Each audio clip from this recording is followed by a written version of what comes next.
Welcome back, Sports Underground, the second edition of the Sports Underground video blog. I'm Kent. Mike back again with us. The first time we were with you, talked a lot about the Vikings draft, the way it applied to the Minnesota Vikings. And today we're going to do a little recap on the Vikings, not too much, touch a little bit on some picks 1 through 15 that happened, the most important picks in the draft. Talk a little bit about the Twins, a little bit about the Wild, their coaching search. And then just barely a little bit at the end, we're going to talk a little bit Timberwolves with the draft lottery just happening the other night.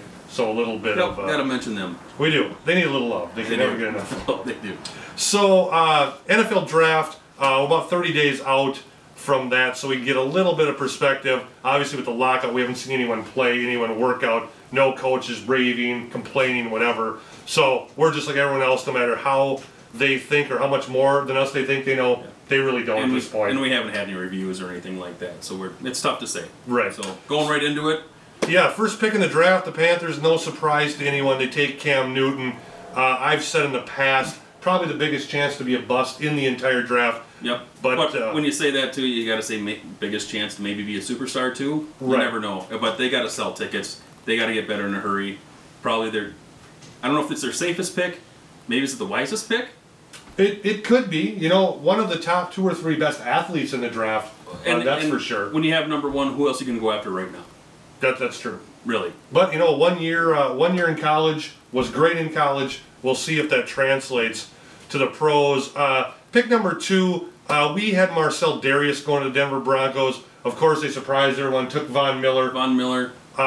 Defensive end, defensive tackle. Their defense was terrible. Yeah. Take your pick. They could have gone anywhere. Yeah, 31st. They'd have been fine. 31st against the run last year. So either way you go on defensive line, not a bad move. The Bills, of course, then turn around and take Dareus.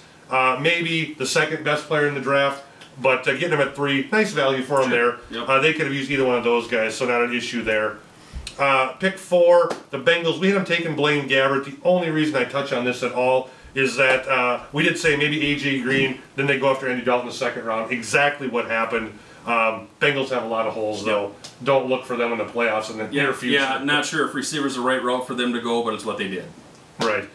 Pick 5, the Cardinals. We nailed this one on the Sports Underground. Patrick Peterson, cornerback from LSU. I don't know that anyone else really had him going here, so I'm going to toot my own horn a little bit. But he was the best player in the draft. I think unquestionably the best player. That's what everybody said. And at pick 5, if you're the Arizona Cardinals, you have to pop on them. There's no question about it. Yeah, you don't let the best player in the draft 4, 5, 6. Maybe that's as far as you can let him go. And the players around him might be a little bit more question marks. You might not have an idea what they're going to give you. At least with this guy, I think you're pretty safe. Right. He was probably the safest pick in the draft.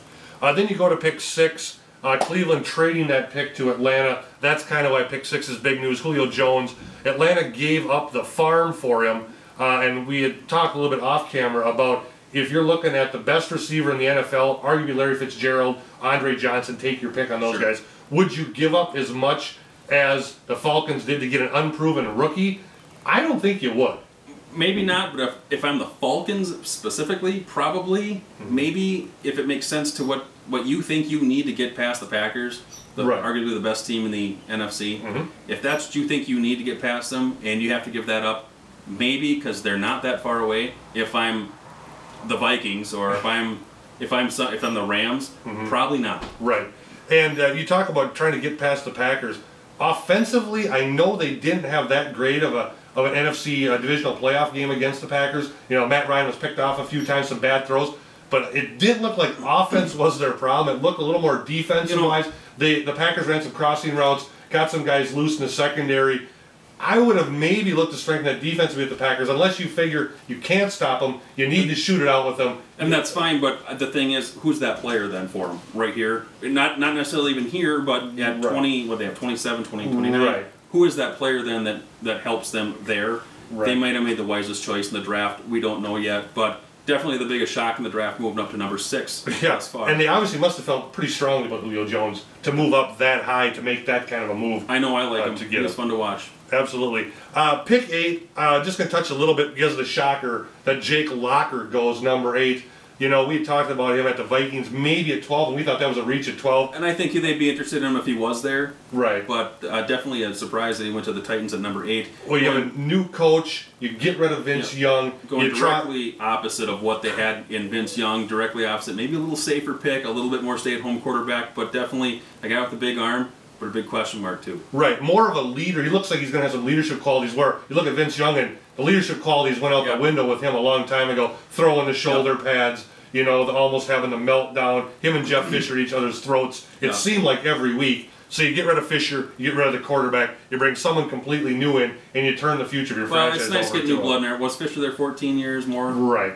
And Locker was supposed to have been the number 1 pick overall last year. So maybe 8 isn't a reach, I guess, like everything else. It could be a value. Could be a value. You never know. Dallas at 9, Tyron Smith. We had them taking him here on the Sports Underground. That is who they took. Just going to mention that here. Pick 10, there was a trade. Jacksonville trading up to get Blaine Gabbert, who slips, if not from number 4, you know, 5, 6 is where he should have went. Slips to 10. Washington needed a quarterback. They trade back with the Jaguars. Does that tell you something about Blaine Gabbert, that maybe he wasn't as high as most of the national experts had said he was? It might, but it also tells that maybe Redskins' biggest need wasn't at quarterback, too. You never know. What bothers me about it is the Vikings are so close. They're within 2 picks of getting a marquee quarterback, someone I can get excited about, and they let him go. Right. They don't make that trade. Maybe Washington doesn't want to trade within the NFC.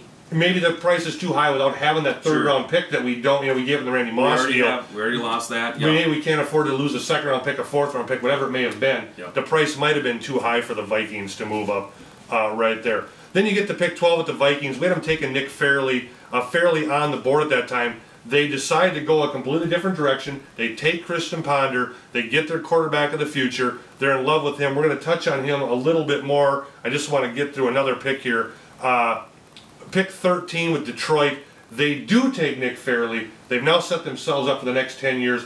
Him and Ndamukong Suh. If you're the Packers, you hate the Vikings a lot more today than you did yesterday, because now with the Packers' offensive line being cohesive but still suspect at times, they've got to block 2 ferocious players in the middle now. And the lines are going to be a lot more scarier, I think. Oh, I agree. As long as they keep... Last year, they might have struggled a little bit here and there to put up some points on the board. They didn't have their quarterback full-time. But I think in the near future, I think once everything gets on the same page, gets going a little bit, they get rolling, they start putting points on the board, and I'm going to start stopping people from putting points on the board. Well, Jim Schwartz being a defensive coordinator for most of his life before he got the Lions job, when you're going to build a team, everyone always says offensive line, defensive line. He seems to be building a defensive line in the right direction. Nick Fairley in the NCAA championship game was the most dominant player on the field. That includes, folks, the number 1 pick in the draft. Fairley, on that night at least, was the most dominant person on the football field. If he can take that game, he's got some questions about work ethic, but if he translates to knowing if he works hard, he can dominate like he did that night. Good luck with him and Ndamukong Suh. They're going to be a force. The Williams-Wall times something, I think. Oh, I think so. You know, for the next 10 years. Younger, stronger, more athletic, I believe. Yep. 2 people that would have gotten me excited about the Vikings when they pick at number 12. Prince Amukamara, quarterback. Nick Fairley, and they let them both go. And they were both available, like I said, just a moment we're going to touch on that. The only other thing of note here, pick 15, the Miami Dolphins take Mike Pouncey from Florida. Once again, we had that nailed here on the Sports Underground. Just wanted to pat ourselves on the back for a little bit of knowledge. His brother, playing for Pittsburgh, missed the Super Bowl, but came in and started right away as a rookie. Kind of the same thing with Pouncey, a little flexibility, guard, center, move him wherever you need. Little slimmer, a little more athletic, and I think you can move him around a little bit more. Good bloodlines. Solid pick. Right, I agree. All right, so the reason that we do this blog, Minnesota Sports, it's time to dive in here Vikings-wise. They shock, if not only me and you, probably 99% of Vikings Nation. Not that they took the quarterback at 12, even though we've spoken earlier on our blog about how it was a reach to take a quarterback possibly at 12, unless Gabbert was there, which you could have made a little bit of move to get him. You take Christian Ponder from Florida State. They say that he was their target the entire time. I've heard that Washington wanted him at 16, which makes no sense because if Washington wanted a quarterback, they had their quarterback there. Tell me a little bit about your feelings on Ponder. It's a head scratcher to begin with because you don't know why a guy goes that early with that that many question marks. Mm-hmm. There's other needs there with the Vikings that might be more pressing.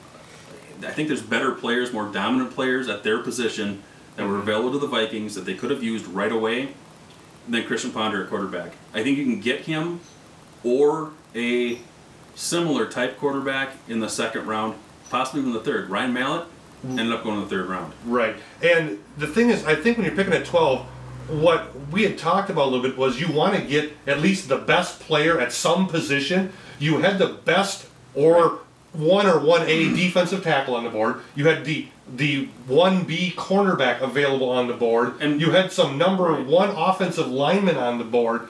And you get 4th, 5th, 6th best quarterback in most people's eyes. And obviously, Jake Locker going to Tennessee scared them enough where they figured that they liked Ponder. He wasn't going to be around for them in the second round. They made their move, and now they're going to sleep with it. They did look like a team scared. But when you're at number 12, you don't always have the luxury of picking the guy you targeted. You might have to pick the guy that fell to you. You might have to pick the guy that fits the best need. And I'm not sure Ponder, he fills a need, right? But I'm not sure if he's the guy that fills the need. And it makes me a little nervous because I haven't seen him enough. And that's true. I don't trust him Florida State in the 90s, you see all their games are on TV every week. Obviously a decline in talent down there. Bobby Bowden not even in charge anymore. Jimbo Fisher running the show down there. They haven't had an offensive player selected in the first round in any of Ponder's 4 years there. That's the Vikings' defense. That's what I've heard from every Minnesota apologist as to why they took this pick. 60+% passing completions in his career. He had a really nice game against Miami, brought him back, threw for over 300 yards, 4 touchdowns. So there's been glimpses. I believe he played well against Florida. So 2 or 3 games in his career, does that make you the number 12 pick in the draft? Especially, like I've said, I'm going to beat this in the ground. Nick Fairley was still there. We're losing Pat Williams.